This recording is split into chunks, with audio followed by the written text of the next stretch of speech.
बड़ौदा उपचुनाव को लेकर खरी खरी न्यूज की टीम आज पहुंची है 5 खरे खरे सवाल लेकर कांग्रेस के टिकट के प्रबल दावेदार प्रदीप सांगवान के पास। प्रदीप सांगवान किसी परिचय के मोहताज नहीं है। ये स्वर्गीय एमपी और विधायक रहे कद्दावर नेता किशन सिंह सांगवान के बेटे हैं और इलाके में इनके परिवार का बड़ा रसूख है। कांग्रेस की टिकट के लिए प्रदीप सांगवान बड़ी दावेदारी रखते हैं। हम इनसे आज 5 खरे खरे सवाल पूछेंगे और ये जानेंगे कि बड़ौदा को लेकर इनके मन में क्या सवाल है, क्या प्लानिंग है और इनकी दावेदारी क्यों है। प्रदीप जी, खरी खरी न्यूज पर आपका स्वागत है। बहुत बहुत धन्यवाद। पहला सवाल यही है कि आपकी दावेदारी को दूसरों से बेहतर क्यों समझा जाए। देखिए, स्वर्गीय चौधरी किशन सिंह सांगवान जी मेरे पिता थे। वो तो सोनीपत लोकसभा से 3 बार उन्होंने नेतृत्व किया और बड़ौदा मेरा हल्का भी है, मेरा गांव भी बड़ौदा हल्के में आता है। जब भी मेरे पिताजी चुनाव लड़ा करते बड़ौदा हल्के से 40,000 प्लस की लीड लेकर वो यहाँ से जीता करते। उस समय बीजेपी का यहाँ कोई नाम लेने वाला नहीं था। एकमात्र केवल स्वर्गीय चौधरी किशन सिंह सांगवान जी बड़ौदा हल्के में इतना बड़ा आशीर्वाद देकर यहाँ से भेजा करते। उसका कारण है स्वर्गीय चौधरी किशन सिंह सांगवान जी जब सांसद बने, पहले सांसद को कोई नहीं जानता था कि सांसद की क्या अहमियत है। स्वर्गीय चौधरी किशन सिंह सांगवान जी ने पूरी लोकसभा में 600 के करीब गांव हैं और 9 शहर हैं। शहर में भी 30 या 31 वार्ड हैं। आप इलाके में किसी भी गांव में चले जाओ या शहर के किसी भी वार्ड में चले जाओ, आपको कोई ये कहने वाला नहीं मिलेगा हमने सांगवान साहब को अपना सांसद बनाया था। सांसद बनने के बाद हमारे गाँव में नहीं आए, हमारे गाँव में आकर हमारा सुख दुख नहीं पूछा। और जो एक सांसद निधि होती है, ग्रांट होती है, पहले सांसद बहुत बने लेकिन वो ग्रांट नहीं दिया करते। स्वर्गीय चौधरी किशन सिंह सांगवान जी ने ये पहल शुरू की थी। हर गांव में जाकर जिस गांव का जितना भी हक बनता था, चाहे छोटा गांव हो बड़ा गांव हो, किसी में 1 लाख 2 लाख 4 लाख या चौपाल के विकास की बात हो या स्कूल अपग्रेड कराने की बात हो, गलियों की बात हो, इतना विकास कार्य स्वर्गीय चौधरी किशन सिंह सांगवान जी ने अपने इलाके में करा रखा है। और बड़ौदा तो हमारा घर है, तो उसी वजह से उनके साथ में दिन रात मेहनत करके हमने भी काम किया है। क्षेत्र में हमारे बूथ लेवल पर कार्यकर्ताओं की बड़ी टीम, संगठित टीम है। तो जब स्वर्गीय चौधरी किशन सिंह सांगवान जी का स्वर्गवास हुआ, जब तो बीजेपी में थे 2014 में, तो जब उनके गुजरने के बाद हमने बहुत बड़ी यहाँ सभा की थी। उस सभा में बीजेपी के जब राष्ट्रीय अध्यक्ष माननीय राजनाथ सिंह जी थे, वो उस रैली में आए थे। प्रतिपक्ष की नेता श्रीमती सुषमा स्वराज जी भी उसमें आई थी। वेंकैया नायडू जी जो आज उपराष्ट्रपति जी हैं वो भी आए थे।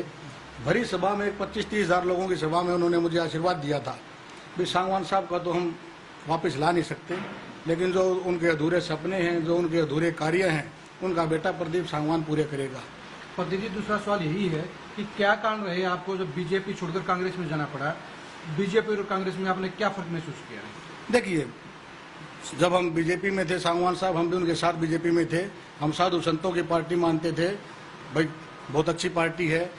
लेकिन जब स्वर्गीय चौधरी किशन सिंह सांगवान का स्वर्गवास हुआ, उसके बाद जब टिकट देने की बात आई, हरियाणा प्रदेश में जितने भी जिन्होंने बूथ लेवल पर जाकर बीजेपी को मजबूत करने का, संगठन खड़ी करने का काम किया था, उसमें स्वर्गीय चौधरी किशन सिंह सांगवान जी हो, रामचंद्र बेंदा जी हो, सुधा यादव जी हो, ID स्वामी जी हो, जितने भी पुराने नेता थे, उन सबको टिकट काटकर जो दूसरी पार्टी में लोग थे, मोटे मोटे पैसे लेकर उनको यहाँ से उम्मीदवार बनाया गया और हम जैसों के साथ अनदेखी की गई।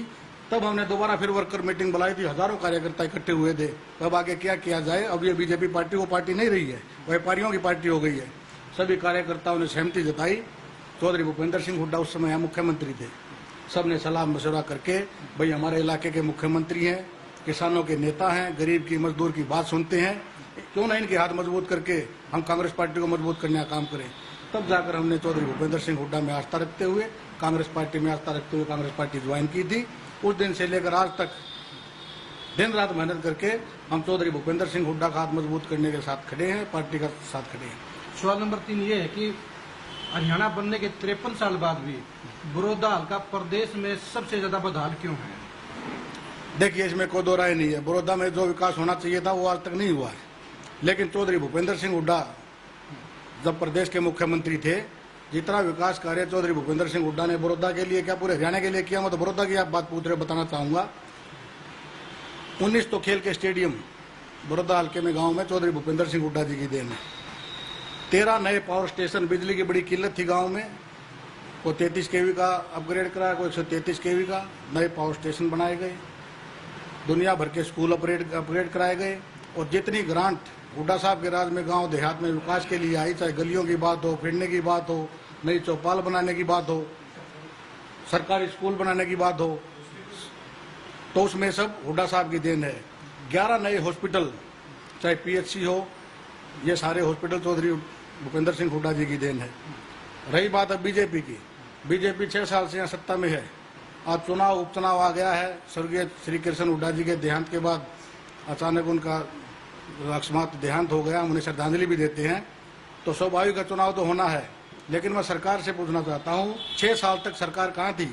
आज मुख्यमंत्री जी भी आ रहे हैं, उनके मंत्री भी आ रहे हैं, सभी सांसद यहाँ डेरा डाले बैठे हैं। उनसे पूछना चाहता हूँ 6 साल पहले क्यों नहीं आए? आज मंत्री कहते फिर हमारी खीर खा के देख लो, कोई मंत्री कह रहा हमारा हलवा खा के देख लो। तो बड़ा सवाल यही है, बीजेपी के नेता कह रहे हैं कि वे अगर आपको राज्य में हिस्सा लेना है तो एमएलए बीजेपी का बनाओ, गठबंधन का बनाओ। तो ऐसे में ये बताइए कि भी उसका जवाब क्या देंगे कि बड़ौदा की जनता सत्ता में हिस्सेदारी क्यों ना ले और कांग्रेस का साथ क्यों थे?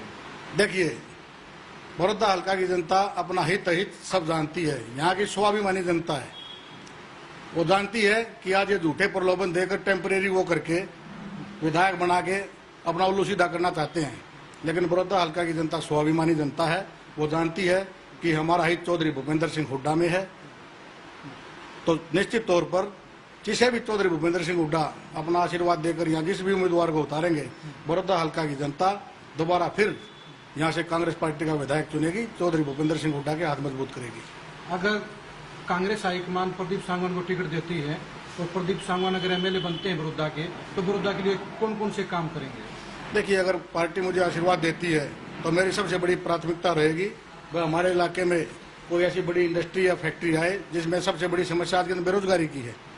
और सबसे बड़ी एक और समस्या जो हमारे हल्के में है, अभी आप गांव में घूमे भी होंगे, 8-9 गांव हमारे ऐसे हैं, बनवास सारे नाना धनाना, जहां पर 2-3 हजार एकड़ के करीब जमीन भारी पानी बढ़ने से बाहर का पानी आता है, सारी फसल हर बार बर्बाद होती है।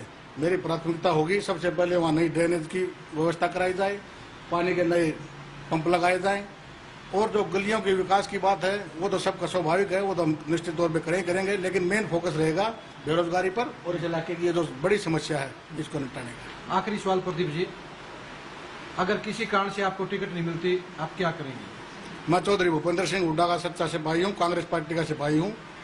जिस भी प्रत्याशी को चौधरी भूपेंद्र सिंह हुड्डा कांग्रेस पार्टी उम्मीदवार उतारेगी, तन मन धन से उसके साथ रहूंगा और सीट को जिताकर चौधरी भूपेंद्र सिंह हुड्डा के हाथ मजबूत करूंगा। ये थे प्रदीप सांगवान जी, कांग्रेस की टिकट के प्रबल दावेदार हैं। इन्होंने साफ साफ कहा कि पिछले 6 साल के बीजेपी सरकार के शासन में बड़ौदा के साथ पूरा भेदभाव हुआ और उसे खुशहाली की जगह बदहाली की तरफ धकेला गया।